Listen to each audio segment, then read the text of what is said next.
This is the CineSnob Podcast. Hello and welcome to episode 259 of the CineSnob Podcast. I am Jerrod Kingery. I'm Cody Villafana.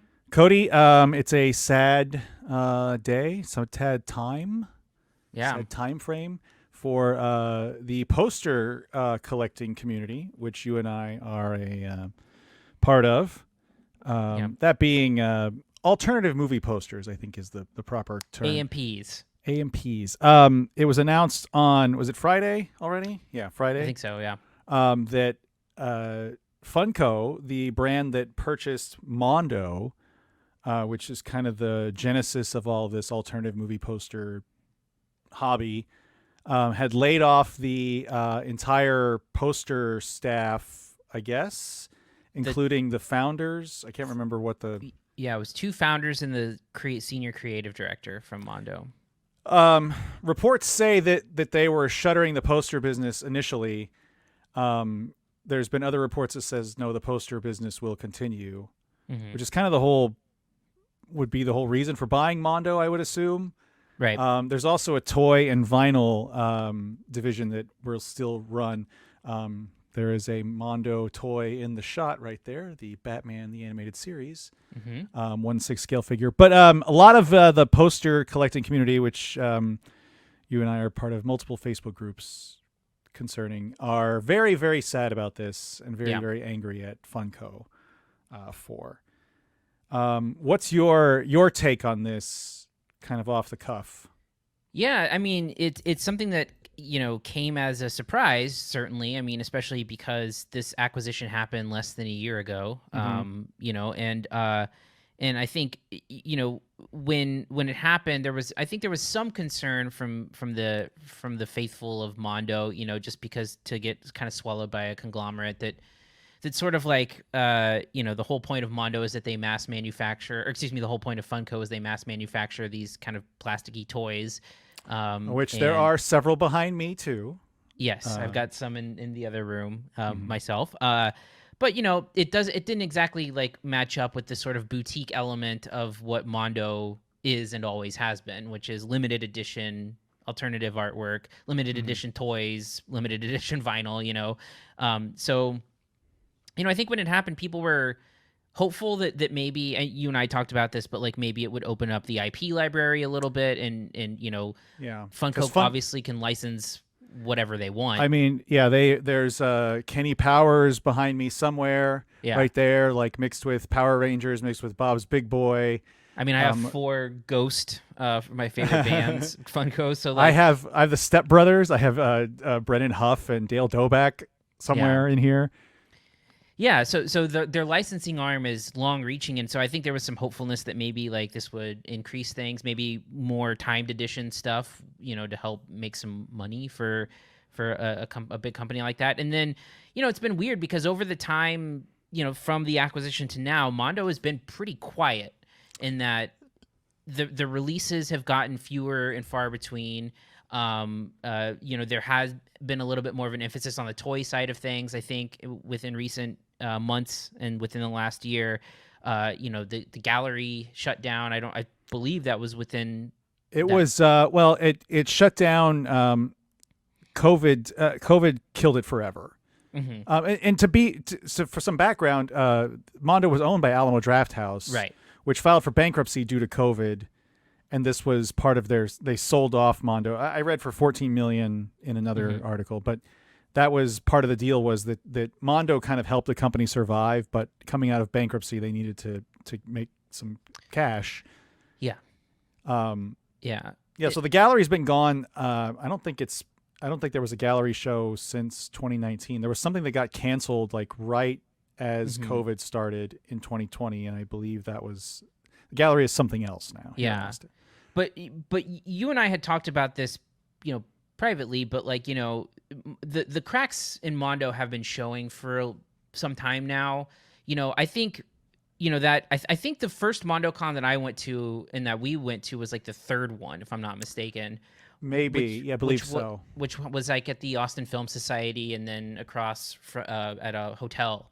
And like that year was like peak Mondo for me, which is like MondoCon was a great event. I mean, that first year was really, really good. And you had like, the Mondo was firing out exclusive prints for that event. Like there were dozens of them, surprise screening posters from that event. The gallery was in full swing around that time. The posters were still, in high demand. And then like year by year, it just like the MondoCon started to get a little bit weaker until it just disappeared completely in like 2019 or something like that, pre-pandemic. That was the last one, I believe, at the Palmer Event Center here in Austin. Yeah. And by then, like nobody really had any new prints going on. Like the artists weren't bringing new things, and like the actual Mondo gallery, the Mondo produced prints were getting a little bit. They started to mine the same IP a little bit, or like keep things super obscure. How many Dracula prints can you get? Like there was when they lived high on the hog, they released a Parasite print like before the movie even opened in the U.S. like, and it still sold out. Yeah, that's how crazy it was. Like no one, like I think a handful of people had seen it at Fantastic Fest, and then they released the print. I believe it's the Pomeranian print, if you're familiar with that one. I don't know who the artist is, but like that was balls. And then I believe the last I bought their timed Spider-Verse that just dropped, but the last print I bought from them was Weird, the Al Yankovic story, and that print didn't sell out, which is mind-boggling. That actually happened with the last print that I bought from them too, which was a print of First Reformed, the Paul Schrader Ethan Hawke movie. And that that eventually sold out, I think, after a while. And so, I think there have been other galleries that have surpassed what Mondo was doing in recent years. We'll just mention it. Bottleneck, I think, has been like outclassing them for several years now.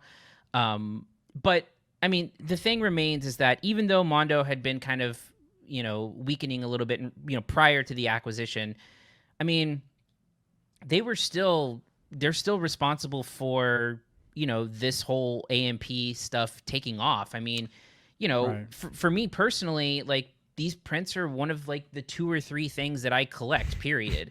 I collect vinyl and I collect, these prints, and Mondo was at the forefront of all of that. Like, for every, private commission that we have on our walls, and then for, galleries like Bottleneck and Hero Complex and Gallery 1988 and in Spoke Art and all these different places, like, they wouldn't be around without Mondo. I think that a lot of these like limited edition t-shirt companies that I also sometimes buy from would not be around without Mondo. And so, their influence on the culture and just kind of like this hobby that we both love is so clear. And it is a bummer, even though I've purchased one thing from Mondo in the last like 3 years.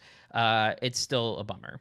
Yeah, I mean, you mentioned the falling off, and I mean, don't interpret this as like dancing on a grave or anything, right? Because it's certainly not. And you have mentioned the outclassing, and I think that was probably one of the most frustrating parts of dealing with the company was, first of all, instant sellouts before, which was bonkers. But that's the nature of that collectibles game. But waiting so long for something to come in, like my wife gets on my case when a poster will show up, and I'm like, oh shit, I forgot I ordered this, because that's how long it would take.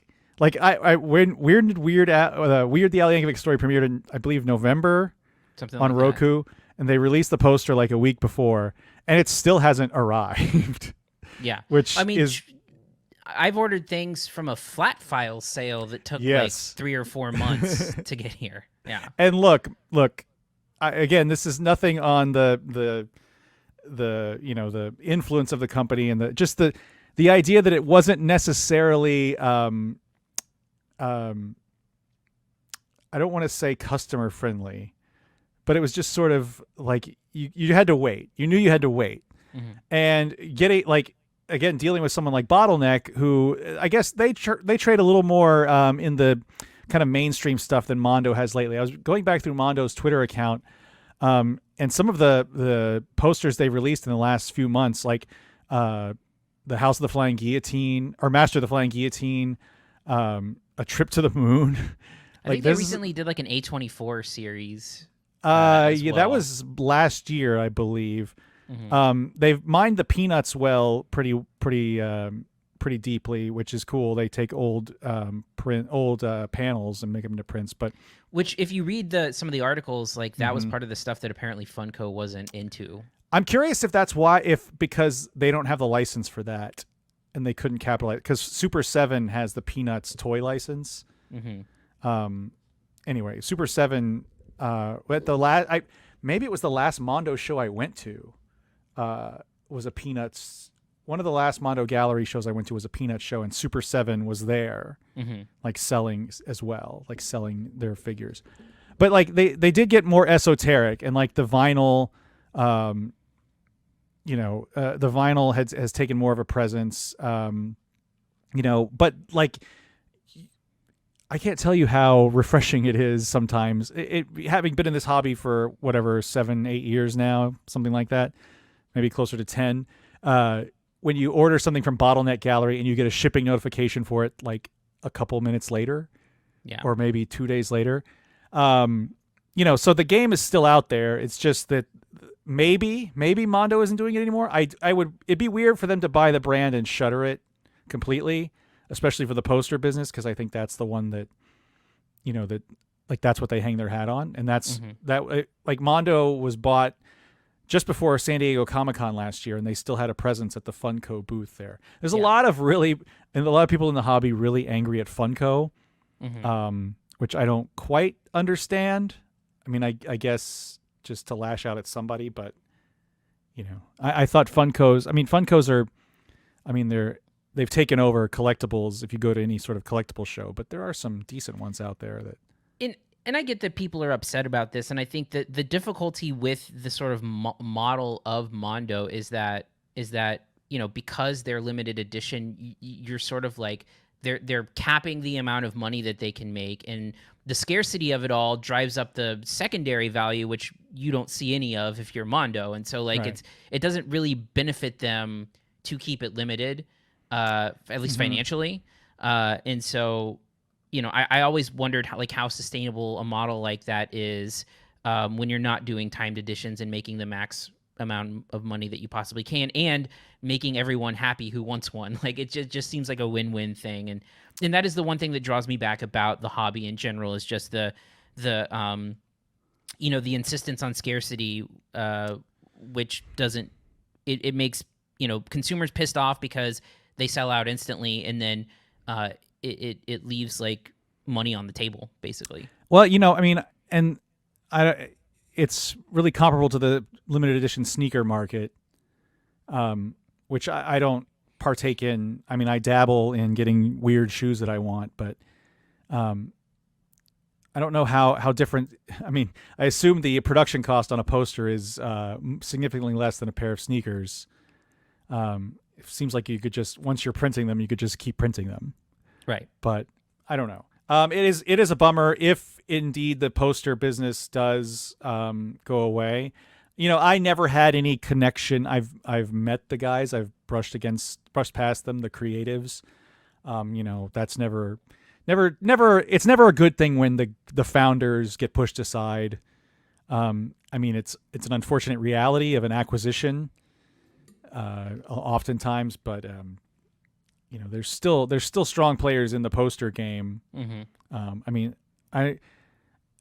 probably been 10-1 how much I've purchased from Bottleneck over Mondo in the last 3-4 years. It's that and commissions versus Mondo, right, are both 10-1 for me for sure.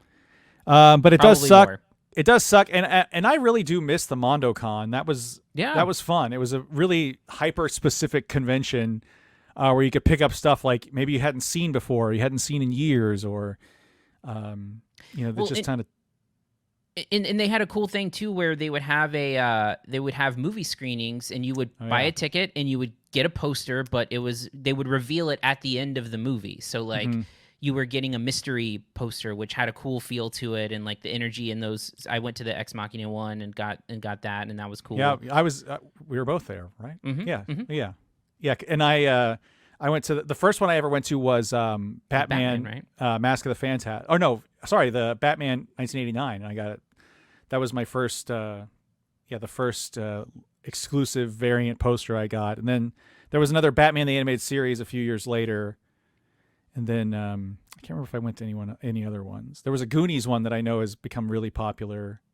A Tyler Stout Goonies. Mm-hmm. I just don't care for Goonies. I didn't want to sit through Goonies. Yeah. But anyway, yeah, it's a bummer. I think the hobby will live on, but there's a lot of very upset people now, and it's understandable. Yeah, I mean, but again, like this whole art, alternative movie poster or print, just like the whole idea of it was just Mondo giving these like really talented artists an opportunity to create new art from movie posters being boring for many years, and so and it's again something that I love. I mean, it's both of our walls are littered with prints from the gallery and then stuff that inspired it. I mean, I started in high school and college with one sheets. Mm-hmm. Me too. That I would buy from Suncoast Motion Picture Company, if you remember, good old Suncoast Motion Picture Company. Mm-hmm. And then as they started to get really boring and floating heady, I kind of tapered off. And then with this Mondo coming around, like the first print I bought, I actually have sold, but it was a Back to the Future 2 print that I loved. I've since gotten ones that I liked better, which means they fall out of rotation. But yeah, I mean, it lives literally all over these walls. It's stuff that's either directly from Mondo or inspired by it. So it's hopefully the poster business lives on. Hopefully the creatives move on to something else. And, I hope so. Then there's one more poster place to buy from. Yeah, never a bad thing. Yeah. I don't believe in the scarcity of it all. I think that's stupid. So I don't. Well, unless I'm trying to sell something for a lot of money after the fact. But yeah. Anyway, all right. Let's go ahead and move on to reviews. Here are this week's reviews. This week we have John Wick. I almost screwed it up. This week we have John Wick Chapter 4. So, you want to kill him? You want to kill him? I want to kill him. What about you, Mr. Wick? I'm going to kill you. Oh, for better, of course, yeah. But it looks like we have ourselves a genuine conundrum. A quandary, if you will. A real-life dilemma. So, I thought we'd play a game. One hand. The winner decides who lives and who does not. This is, of course, the fourth entry in the John Wick series, which I forgot began in 2014. I thought it was newer than that. So we're about a decade into this. I have not revisited any of the movies so far, but I forgot how relatively small scale the first movie was. Mm-hmm. Reading about it, and like the main villain was the guy from Girl with the Dragon Tattoo, the Swedish edition. Yes, Michael Nyqvist, and I think it had it had Alfie Allen in it. And it had a crazy cast of Alfie Allen, Adrian Pilecki, Bridget Moynihan, and Dean Winters, John Leguizamo, and Willem Dafoe in it. I mean, don't remember Dean Winters in that movie. I don't remember him either. I do remember John Leguizamo, and I remember watching this fourth one, like, man, what's up with John Leguizamo's character? Because he was like our first like entry into like, oh, you guys fucked up. Yeah. Anyway, this is the fourth movie. I mean, I don't know what to say about it, but it's, I guess, the biggest one yet. Cody, tell us about John Wick Chapter 4 and what you thought of it. Yeah, I mean, I think the whole thing with John Wick as a series is that it's not about the narrative, it's about the world building that you get with it, right? Because the narrative remains very simple, right? Which is just, the whole thing starts with, essentially like, John Wick's dog getting killed and he's out for revenge. And then basically the whole movie kind of just slowly follows that thread. And then as you go along, you have like the rest of the details colored in, which is like, it's, you have the whole like, I guess assassin hotel that you have with the Continental. And then you get like different locations in the Continental, and then it becomes where, you know, they kick John Wick out, and then you know, for the last basically 2 movies he's been on the run.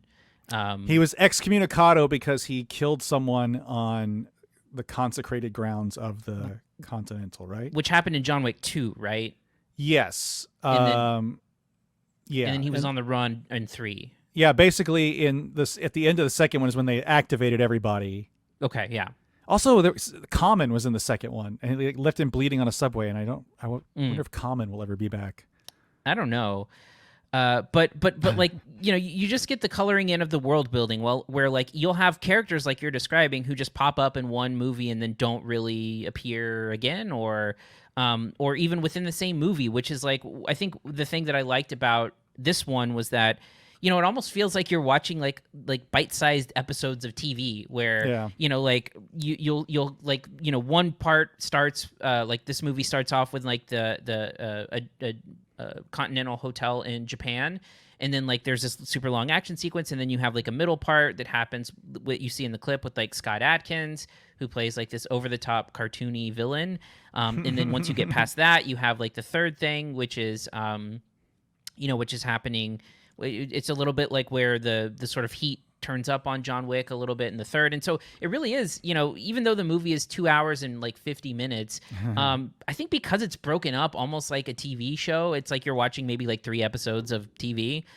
So it kind of resets and refreshes every so often. And then it's each accompanied by like a super lengthy action sequence.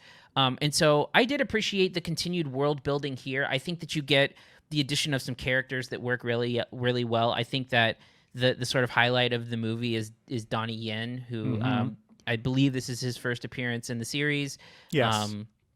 Where he plays like a blind assassin who's basically trying to hunt down John Wick in order to save his own family.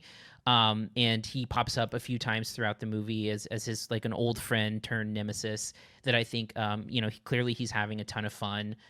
He gets a couple of really funny one-liners, one of the best fuck-offs in a movie in quite some time. That's what I was going to say. Which is expertly delivered. I like you see that clip in Scott Adkins, who I guess is like a very prominent action movie star, but I feel like maybe outside of the Hollywood realm. I was not familiar with Scott Adkins before this. Yeah, so he's in a fat suit, by the way. He is in a fat can't suit. Tell. you can tell when you watch, but right. But if you don't know who Scott Adkins is, he's not a big giant fat guy. He's clearly in a fat suit. But he's like a martial arts guy, like a lot of direct-to-video stuff. Looking at his like Wikipedia, but I think like well known for his fight choreography and stuff like that. Was Boban in the last one? He was in the third one. Yeah. It's like ugly white dudes. Yeah. It's like we get the ugliest white dudes. I mean, Scott Adkins isn't ugly, but like everybody else is like an ugly white European guy. Yeah. Reminds me of Luc Besson movies. Yeah. And there's a lot of that in Chapter 3. Chapter 3 Parabellum. But anyway, but I like that guy is like chewing some major scenery in that there's like a poker sequence in the middle of the movie. And I think, you know, like I said, I appreciate the world building. I think that Lawrence Fishburne is like having a blast in this movie, just kind of being ridiculous in general. And then you get Ian McShane, who's kind of continues. He's been like the common thread throughout these movies. And I think, you know, what really everyone comes for here is the action sequences. And I think that there's a couple of like show-stopping action sequences. I actually feel like in terms of action stuff, I actually prefer John Wick 3 a little bit, I think. Even though there are some like really great ones here. I don't love there's one extended one that happens. Like there's some cool Donnie Yen stuff in the first one in the hotel, but I think it actually starts a little bit slow. And I think the only time the movie feels like it drags during its runtime is during that segment. Well, yeah, it's very John Wick light in that segment. So it's very not connected to John Wick. Like he doesn't get involved in that segment until almost the end of it. Yeah. But it starts to kick up, like, you know, the one with the Scott Adkins is cool, but then like towards the final act of the movie, it's basically like nearly an hour of just like nonstop action, and it's different set pieces too, right? So like there's like 3 different set pieces basically during that time. One of which is this like crazy ass car sequence where they're the in Arc de Triomphe. Yeah. Yes, in Paris, and basically they're just kind of like dodging cars and then using cars as weapons and like doing all sorts of crazy shit, which is really cool. It then goes into my favorite sequence of the movie, which is where John Wick basically takes out an entire apartment. Oh yes, that rules. Yeah, and it's done. So it's done from like an aerial shot from above. It looks like a third person video game, I guess it would be technically. Yeah, I mean, we've seen it before, and we commented on it before in like El Camino. Yes, yeah, where you can kind of like see the set of it. Yeah. Yeah, it's like you're looking at a blueprint of the building, essentially. Yeah. And basically he's moving in and out through the apartment, killing dozens of people, and then at one point he gets like, it's called like the dragon's breath ammo, which is ammo that's exploding into fire. So every time you shoot someone, they burst into flames. You see like these, I don't know if they're like French rednecks like building it. Yeah. And you're like, oh fuck, this is gonna be awesome when it gets unleashed. Like, and like the like that entire thing is filled with that. Yeah, and it is awesome, and I think it's the best sequence of the movie. It's a like a lot of it is a one take, and then they like change perspective, and then they go back up to do another one take of it, and it's really cool. There's a great sequence after that then that happens on a staircase, which is awesome, and then you get a little bit more Donnie Yen then, and I think just like the last hour is just balls to the wall, super fun. And kind of leads to the conclusion. So, for me, it's never about the story, though I did find the story engaging. I like the presence of Bill Skarsgård and what his character is doing, and I like there's some like unexpected turns in the story, and Keanu Reeves is his again very simple dialogue and very short reactions. It feels like he says like 10 lines in the whole movie. Yeah, he says yeah a few times. That's like a third of his dialogue. But I think it's just an example of these movies are serious but not to the point where they won't have fun. I think that the story is simplistic but not boring. I think that the action is exciting and engaging, and I just think that it's. I have very few complaints. Like I said, I think it drags a little in the first third of the movie, and I think once you hit that middle point with the poker game, it's like the foot's on the gas and it doesn't let up until it's done. Yeah, I mean I agree. I think it's the poker scene kind of kicks everything off. It does a little bit, and this is the minorest of complaints, kind of veer into that like, what the fuck is everybody not paying attention to? Like all the public, like that car, the Arc de Triomphe scene, like the cars would have stopped. I mean, I get it. It's an action movie, but like this thing goes on for like 10 minutes and the cars are just still rolling around. Anyway, that's minor, stupid complaints. Yeah, I think it's, again, it's world building in a complex way, but it doesn't ever get bogged down in it. And I think that's something that is really admirable for this, because this could have devolved into like for example, at the screening they handed out these gold coins for us, like the John Wick gold coins. Like the movie never fucking explains why they use these gold coins, which I don't think a gold coin appeared at all in this movie. There's one at the very beginning when someone checks into the Tokyo. Oh, okay. The Osaka. Yeah. Osaka. When Mr. Nobody or whatever that guy's character. Oh, that's right. We didn't even mention him, by the way. He's. I feel like if there's an extraneous character, it's him. He's sort of like this. Like there's the tracker. He kind of goes by, but he calls himself Mr. Nobody, and he's got a dog too. Much like Halle Berry's dogs in 3, but he's kind of the outside observer of John Wick, I guess. Anyway, but yeah, there's this entire world building thing that's happening, but it doesn't get bogged down. It never tells you why there's this massive cabal of assassins that runs throughout the world? Like, why is everybody an assassin? Why are instructions distributed via rockabilly girls on a switchboard, and one radio announcer mimicking whatever her name is from the Warriors? Oh yeah. I mean, it's bonkers, weird shit. But it just sort of trudges along and expects you to, not trudges, but like speeds along and expects you to just keep up. And it's really admirable. And the action is so well done. I mentioned when we talked about part 3, very video game inspired, like the final scene where he's like climbing levels and basically fighting really reminded me of the old Nintendo game Coup. If you ever played that, that's basically what you do is you climb levels and just fight your way through stuff. The staircase scene in this one, I don't think it's better than viscerally better than that apartment scene that you're talking about where the dragon's breath. But fuck, is it like stressful and well done and hilarious at the same time? There's a couple moments in it that really like got the theater that I was in like laughing. I don't want to give anything away. Think of if you will, Sideshow Bob stepping on the rake. Yeah.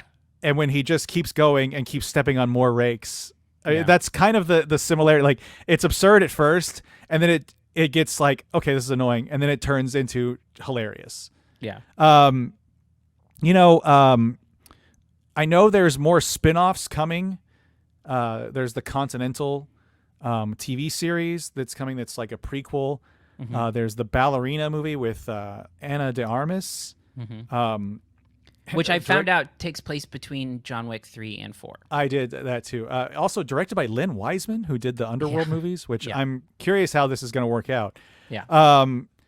But then, like, there is, and without giving anything away, there's a bit of finality in this movie in certain aspects that I was not expecting. Yeah. And I'm wondering, I just kind of wonder why. Yeah. I mean, this is a huge opening. The movies have never really been concerned with wrapping up a plot. I mean, like, it's just sort of like different missions. Like, John Wick, you did finish this one, but there's still more motherfuckers coming. Yeah. Like a James Bond or something like that. Yeah. So I'm curious why. I don't think it takes anything away from it. I am just kind of wondering what the decision-making process was with that. Yeah, especially as you're expanding the IP, it does seem like an odd kind of way to end. But I should just point out, sorry, that I'm wearing a John Wick T-shirt. That's why I'm dressed so formally. Okay, I didn't even notice. Wow. Yeah, so sorry, I should have been paying attention. I noticed you're going the distance hat, Cody, but thank you. But yeah, I mean, I think that's a fair point. But I think at the same time, well, I can't really open up on it without. I don't want to spoil anything. I'm there's not. To be clear, I don't think that any of this is a problem. I just wonder why. Yeah, that's a fair thing, but I think. The thing I think you made a really good point, which is that there's a lot of world building, but none of it's like overly complex. None of you like it doesn't get bogged down in the details. You don't have to spend 30 minutes, trying to understand, a certain like policy of the Continental or like history of it or anything, which I appreciate because it just every movie just kind of pads it out a little bit more and a little bit more and a little bit more, while sort of like having one foot in the grounded reality of it and then having one foot in the complete absurdity of this guy wiping out dozens and dozens of I wonder how somebody wrote a story on how many people he actually killed over the course of the movies. I haven't looked that up yet, but I mean, it's an absurd number of deaths at the hands of John Wick. Yeah, and I think that the thing that maybe this one is missing a little bit is like no one throughout the movie seems to really fear him. Everyone is more like going after him, which in the previous movies, like every time his name is uttered, it's like an oh shit kind of thing.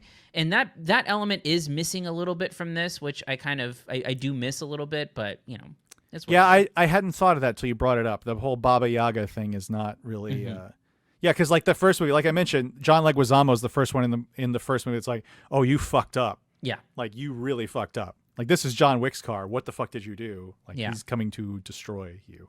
Yeah. Anyway, what is your grade for John Wick Chapter 4, Cody? Yeah, I mean, like I said, I'm of the opinion that they keep getting better and better as they go along. And so 3 was my favorite previously. I do think 3 probably is my favorite still, but I think this one is right there with it. I'm giving it a B+. I think like these are just super, super high quality action movies. Yeah, B+ for me too. I don't know that I have a favorite. I'm going to be honest, they all kind of run together for me.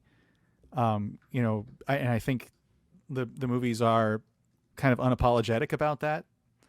But I think this one, like like some of the elements that they like wrap up in this movie leave me feeling a little odd. Not in a bad way, and not in a like. And again, I don't think there's anything wrong with it. It just I don't necessarily. I feel like maybe some of it was premature. I don't know. Sure. I don't know what to. It's a weird choice to me, but B+. And that's going to do it for this week, Cody. Next week. Yeah, we've got a couple stacked weeks coming up here, which I'm excited to get back to our multi-review episodes. So next week we'll have Dungeons and Dragons: Honor Among Thieves, which I talked about briefly. Saw it South by Southwest, and I believe you already saw too.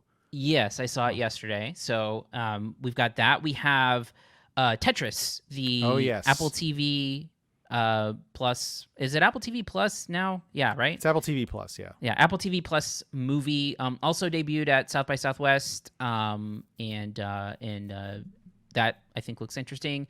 And then we have a French movie that I saw at Fantastic Fest last year that I had a lot of fun with that I want to kind of rediscover, called Smoking Causes Coughing. That is also out next week. Cool. All right. If you want to reach us, you can email us at podcast@cinesnob.net. Find us on Twitter at CineSnob, Facebook CineSnobNet, YouTube.com/CineSnob. Cody, anything else before we go? Yeah, our coverage is all on News 4 San Antonio and FoxSanAntonio.com. I've got this week was posted a Best of the Festival recap, my top 5 favorite movies from South by, as well as a full review for a movie called You Sing Loud, I Sing Louder. Oh, yes. My review of Dungeons & Dragons is already out there. You can see what I thought of it. Plus, Disturbance in the Force just got published this week. So go check that out. Mm-hmm. All right. On that note, I am Jerrod Kingery. I'm Cody Vifania. Thank you for listening to the CineSnob Podcast. To read reviews, interviews, and more, visit cinesnob.net. See you next week.